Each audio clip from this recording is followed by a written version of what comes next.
Okay, so these two guys right here really hated each other. Enter former President of the United States George W. Bush and former U.S. Senator John McCain, where they're both Republicans. They were both the nominees for president from their party, but they definitely didn't like each other. And this is how George W. Bush absolutely screwed over John McCain. Starting us off, we have to look at George W. Bush's career, which began in 1976 when he first ran for office for Congress, but he actually lost that race, losing 54-46. The reason he lost was he was accused of being the reckless son of former Congressman and UN Ambassador George Bush and just living off that, where he had a DUI just a few years prior in Maine, and also they really questioned his military service, where he was in the Air Force, but many people said he was only put in that division because of his family to evade going to the Vietnam War.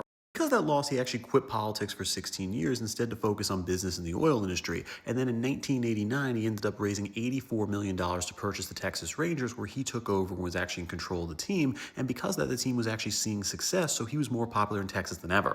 Also, at the same time, the Bush family was bigger than ever, where George Bush served as vice president to Ronald Reagan for 8 years and then became president of the United States himself for 4 years. And even though he was only a one-term president, he was still pretty popular. But after George Bush lost re-election in 1992, George W. Bush realized he wanted to be president one day as well, so he decided to run for governor of Texas in 1994, defeating Ann Richards, the incumbent governor who was really popular in the Democrat Party, by 9 points, and that set him up on the national stage. Eventually, George W. Bush would run for president in 1999, and early on, he had this huge edge because of his dad's name ID as well as being governor of Texas. He was leading everyone else, where he had 62% of support in the Republican primary, while nobody else was able to crack 10%, and also at the same time, he raised $50 million in the first quarter. But one person who just wasn't going to sit there and let George W. Bush get a coronation was John McCain, who actually proved to be a really formidable opponent, even though he only started out polling at 3% when he announced he was running. The reason John McCain got popular at the time was he did something unheard of. He gave the media full access to his campaign, where they can come to the headquarters at any time and ask him any question they wanted, even bad questions, which George W. Bush was definitely not willing to do. And the other thing that helped John McCain out was he was really anti-big corporate money in politics, where he was working with Senator Russell Feingold, a Democrat,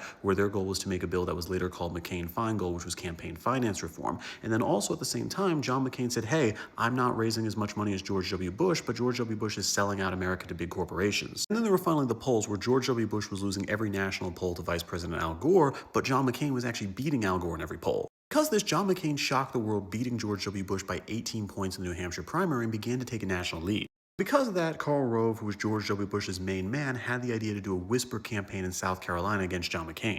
What they did was, instead of doing formal ads, they arranged with church groups to spread rumors that John McCain had an illegitimate daughter that he was claiming was his adopted daughter when he went overseas.